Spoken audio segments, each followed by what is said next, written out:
I'm sure many people have not heard of Skierz. It was a suburb of Łódź, Poland. During her youth, she always said that she had a wonderful time. She celebrated holidays, gatherings, family events, and they all lived in one court, her and her extended family, and it was good. She went to high school in Poland.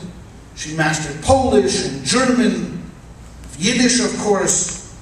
Later on, she would add German and English and a little drop of French to her repertoire.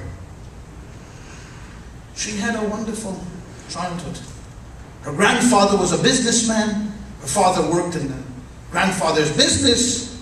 They were prosperous, even to the point that she told us that when the Nazis came along, her grandfather said, "Don't worry, you just tell them you're doing business with Zeltzer, they'll leave you alone. Have no worry, just tell them Zeltzers, it's okay." This is what it was like, growing up in Poland between the wars. But it all changed on September the 1st of 1939. Hitler declared war on Poland and invaded it, and he occupied it. He didn't put much of a resistance, the Polish army, against the Nazi panzer troops, and Poland fell in a month. In February of 1940, the Łódź ghetto was established. The Nazis had taken all of the little villages and all the suburbs around Łódź and packed them into a small little area in the middle of town. 230,000 Jews packed into a 4-kilometer area. They would then add another 25,000, which they brought from outlying areas, and put them into the ghetto as well. This is where my mother lived for 4 years in these cramped quarters. There, herself, her sister, her baby sister, her parents, and a brother who had run away, survived disease, deportation, starvation, inhumanity. We can't imagine what it was like, slowly but surely liquidating the ghetto. In 1944, in June, under the orders of Heinrich Himmler, the liquidation of the Łódź ghetto began. The Nazis were going to close down the ghetto. By August, it took them 2 months, the ghetto was gone. Some were able to stay. When the Soviets liberated the ghetto in January of 1945, of the 250,000 Jews that lived there at one point, 877 were there.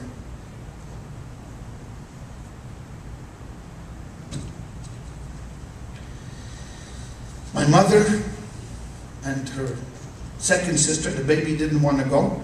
The baby sister decided to stay for the Soviets. She said the Soviets are coming any day now. She didn't want to be transported, so she stayed and unfortunately perished in the ghetto. My mother and her sister and her parents were loaded on a wagon and taken to Auschwitz.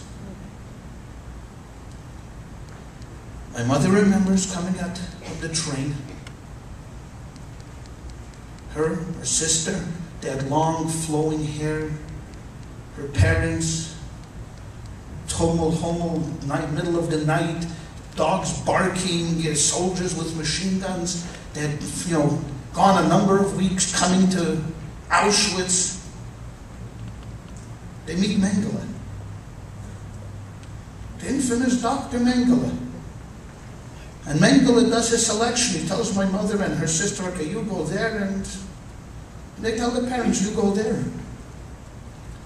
My mother screams, tells them, to the Nazis, no, I want to go with my parents. I'd like to join them. The Nazi soldiers, and she'll never forget this, the Nazi soldiers, as we read before, tells her, what do you want to go there for? Your parents are older. They're going to relax. They're going to take it easy. You and your sister sister, you're young, you can work. Don't worry about it, you'll get to see them on weekends. She waved goodbye to her parents. She would never see them again. That night, her first night in Auschwitz, one of the seasoned prisoners told her, hey, Razel, you see that smokestack over there? There's your parents.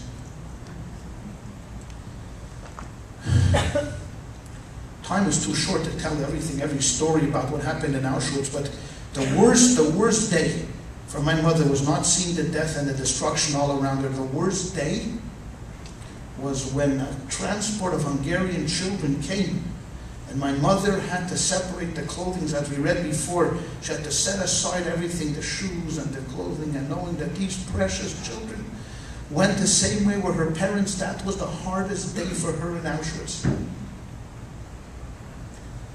Inhumanity. Total insanity. A few months later, my mother, were closing down Auschwitz. The Nazis, they transported 8,000 Jewish women to Bergen-Belsen. Bergen-Belsen became a death camp. My mother spent from August of 1944 to April 15th, 1945 in Bergen-Belsen. And if you survived the ghetto and you survived Auschwitz and you came to Bergen-Belsen, they're hoping that you would be dead already there too. He was ready to finish you off here. But she survived, thanks to her sister, and her sister survived thanks to her.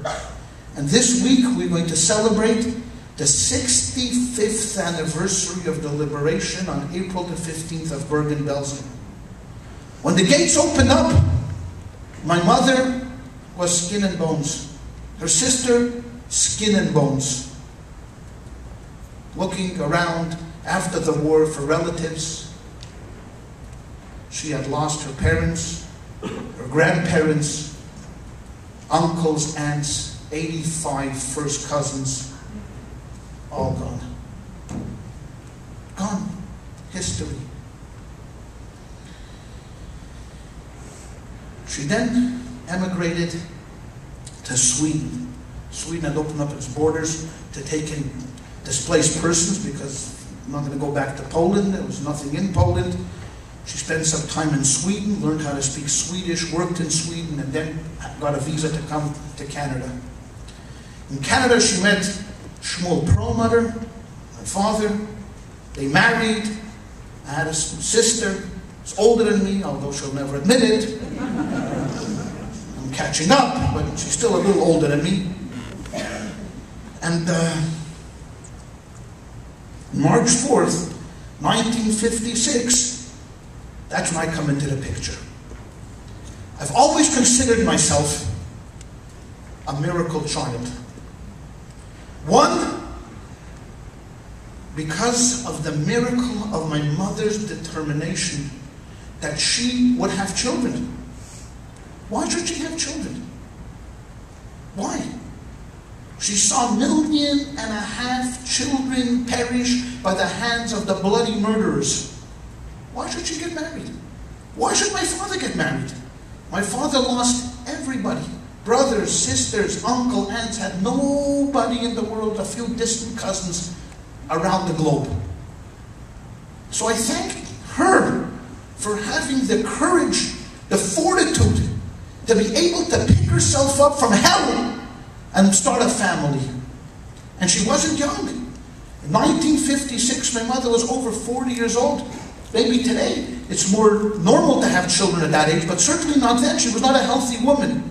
So I came into the world to me, I'm a miracle.